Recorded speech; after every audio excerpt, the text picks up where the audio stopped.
வணக்கம் நண்பா. நம்முடைய மிகப்பெரிய எதிரி வெளியில் இருக்கும் மனிதர்கள் அல்ல, நம்முடைய சொந்த மனம்தான். நம் மூளை எப்போதும் நம்மை பாதுகாப்பாகவும் சௌகரியமாகவும் வைத்திருக்கவே விரும்பும். புதிய முயற்சிகளை எடுக்கும்போது உன்னால் முடியாது, இது ஆபத்தானது என்று பயத்தை உண்டாக்கும். இந்த எதிர்மறை எண்ணங்களை ஒரு டிராஃபிக் சிக்னல் போல கடந்து செல்லுங்கள்.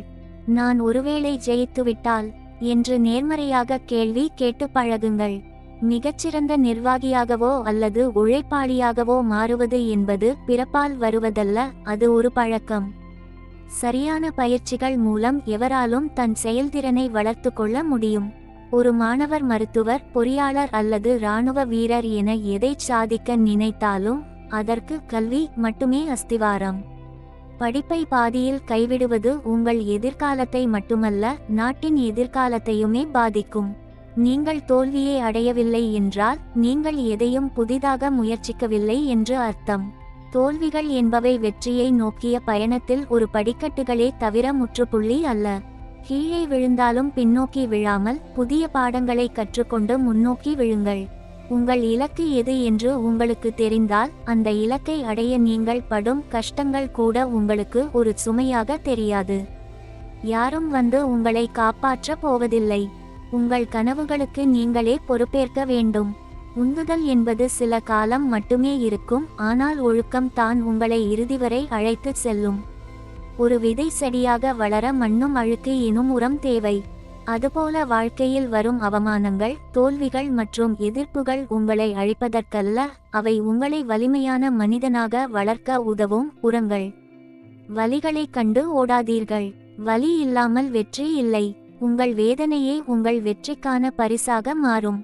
நீங்கள் முயற்சி செய்யும்போது பலர் உங்களை நம்ப மாட்டார்கள், கிண்டல் செய்வார்கள்.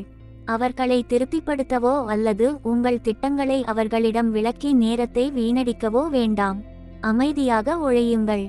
உங்கள் வெற்றியின் சத்தம் அவர்களுக்கு பதிலாக அமையட்டும். மற்றவர்கள் உங்களை கவனிக்காத நேரமே நீங்கள் வேகமாக வளரச் சிறந்த தருணம். உங்கள் நேரம் எங்கே வீணாகிறது என்று தெரியாமல் அதை உங்களால் சேமிக்க முடியாது. எனவே ஒரு நாளில் எந்தெந்த விஷயங்களுக்கு எவ்வளவு நேரம் செலவிடுகிறீர்கள் என்பதை முதலில் குறித்து வைத்து கவனியுங்கள். வறுமை, குடும்ப சூழல் அல்லது தனிப்பட்ட கவலைகளை காரணம் காட்டி கல்வியை புறக்கணிக்க கூடாது. எத்தனையோ சவால்களை கடந்துதான் பல சாதனையாளர்கள் உருவாகியிருக்கிறார்கள். வெறும் கனவு காண்பது மட்டும் போதாது, அக்கனவை நனவாக்க தெளிவான இலக்குகளும் அதை நோக்கிய தொடர்ச்சியான உழைப்பும் அவசியம். நீங்கள் எதையாவது சாதிக்க நினைக்கும் போது உன்னால் முடியாது, இது சாத்தியமில்லை என்று சொல்பவர்கள் அதிகம் இருப்பார்கள். மக்கள் இல்லை என்று சொல்லும்போது அதை ஆம் என்றும், முடியாது என்று சொல்லும்போது முடியும் என்றும் உங்கள் காதுகளில் வாங்கிக் கொள்ளுங்கள். தோல்வியை கண்டு முடங்கிவிடாதீர்கள். கீழே விழுவது அவமானம் அல்ல, விழுந்த இடத்திலேயே தங்கிவிடுவதுதான் பலவீனம். ஒவ்வொரு தோல்வியும் உங்களுக்கு ஒரு அனுபவத்தை கற்றுத்தரும் ஏணியாக இருக்கட்டும். உலகம் எப்போதும் எதிர்மறையான விஷயங்களை உங்கள் மீது திணிக்கும். எனவே உங்கள் மனதை நேர்மறையான புத்தகங்கள், உரைகள் மற்றும் எண்ணங்களால் நீங்களே நிரப்ப வேண்டும். இல்லையெனில் உலகம் உங்களை சிதைத்துவிடும். எல்லாமே முடிந்துவிட்டது என்று நீங்கள் நினைக்கும் போதுதான் உண்மையான ஆட்டம் தொடங்குகிறது. சாதனையாளர்கள் சோர்வடையும் போது நிறுத்துவதில்லை, இலக்கை அடைந்த பின்னரே நிறுத்துகிறார்கள்.